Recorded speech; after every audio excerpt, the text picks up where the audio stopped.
দুনিয়াবি ক্ষুদ্র স্বার্থে তারা নিজেদের ক্ষুদ্র স্বার্থের জন্য ধর্মকে ব্যবহার করছে। এরা তো ইসলামে বিশ্বাসই করে না, এরা ইসলামের আকিদার মূল আকিদার ধারে কাছেও নাই। ধর্ম যার যার, উৎসব সবার। আমাদের দেশে হিন্দু, মুসলিম, বৌদ্ধ, খ্রিস্টান সম্মিলিত যত জাতির বসবাস।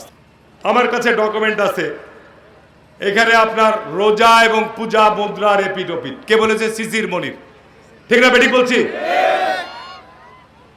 একজন এমপি প্রার্থী জামাতের, আর একজন বলছে এমপি প্রার্থী বিড়িতে সুকটান দিয়ে দাঁড়ি পাল্লায় ভোট চাইলে আল্লাহ পাপ মাফ করে দিতে পারে।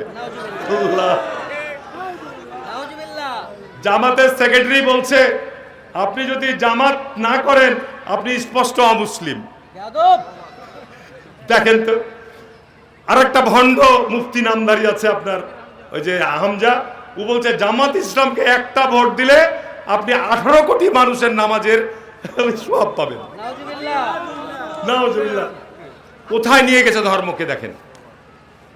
আর একজন বলছে এবার জামাতকে ভোট না দিলে আপনার ঈমান থাকবে না। আর একজন বলছে জামাতের শিবিরের সেক্রেটারি বলছে মহানবী হযরত মুহাম্মদ সাল্লাল্লাহু আলাইহি ওয়াসাল্লাম মক্কা থেকে পালিয়ে গেছিল। কুবা নাউজুবিল্লাহ। উনি কি মক্কা থেকে পালিয়ে গেছিল না মক্কা থেকে মদিনা হিজরত করেছিল? এরা তো ইসলামে বিশ্বাসই করে না। ঠিক না বেঠিক বলছি বলেন? এরা ইসলামের আকিদার মূল আকিদার ধারে কাছেও নাই। ঠিক না বেঠিক? আর একজন বলছে দাঁড়িপাল্লাকে বিজয় করতে আল্লাহ নিজেই উঠে পড়ে লেগে গেছে। আল্লাহ পাক কি কাউকে উঠা পড়া লাগে? আল্লাহ কোরআনে বলছে কুন ফায়াকুন। আল্লাহ যদি বলছে হ তালি হয়ে যায় নাকি? এই যে ধর্ম ব্যবসায়ীদের দল আবার বলছে ইব্রাহিম নবীর কোরবানির চেয়েও জামাত নেতার কোরবানি নাকি অনেক বড়। এগুলো আমি আপনাকে সামান্য কয়েকটা নমুনা দেখালাম, সামান্য কয়েকটা নমুনা। তারপরে আরো আছে এরকম, আরো এরকম অনেক নমুনা দেখাতে পারবো, আর দেখালাম না। আমি শুধু আপনাদেরকে বলতে চাই ধর্ম যার যার, উৎসব সবার। আমাদের দেশে হিন্দু, মুসলিম, বৌদ্ধ, খ্রিস্টান সম্মিলিত যত জাতির বসবাস, তাই না? হিন্দুরা হিন্দুদের ইবাদত, তাদের পূজা অর্চনা করবে, মুসলমানরা তাদের রোজা, তাদের নামাজ, তাদের হজ, তাদের যাকাত, তাদের ইবাদত করবে। ঠিক না? আমরা যারা আলেম ওলামা রয়েছি, আলেম ওলামাদেরকে বলা হয় আল্লাহ নবীর ওয়ারিস। তারা আল্লাহর নবীর যে আপনার আল্লাহ রসুল, যে আল্লাহ রসুলের মাধ্যমে যে কোরআন আমাদের দুনিয়ায় এসছে, যে প্রচার উনি করে গেছেন, তারই ধারাবাহিকতা আলেম ওলামারা সেই ধারা অব্যাহত রাখবেন কিয়ামত পর্যন্ত। ওই জন্যই বলা হচ্ছে যে আলেম ওলামারা হচ্ছে আল্লাহ নবীর ওয়ারিস। সুতরাং আজকে তারা পুরো অন্য লাইনে চলে গেছে। দুনিয়াবি ক্ষুদ্র স্বার্থে তারা নিজেদের ক্ষুদ্র স্বার্থের জন্য ধর্মকে ব্যবহার করছে। ঠিক না বেঠিক বলছি ভাই আমার? আমি আর বক্তব্য শুধু বাড়ালাম না, আমি শুধু এটুকুই বলবো, দিস ইজ মাই ইউনিয়ন।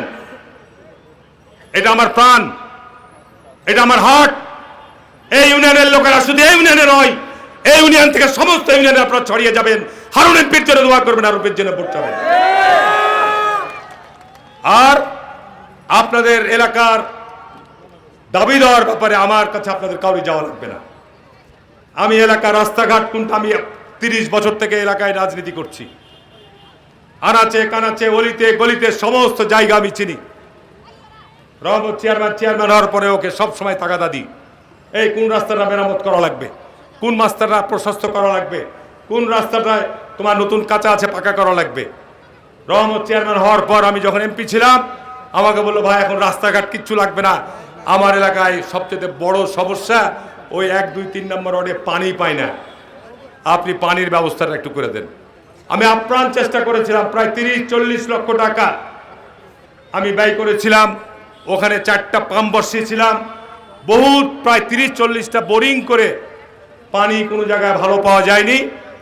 তারপরে এবার বাধ্য হয়ে পাগলা নদীতে রাবার ড্যামের মতো পানি সংরক্ষণাগার এই বছরই কাজ শুরু করব, এবং ইনশাল্লাহ সেইখান থেকে পানির উত্তোলন করে গোটা ইউনিয়নে আপনাদের সুপেয় পানির সরবরাহের ব্যবস্থা করে দেব।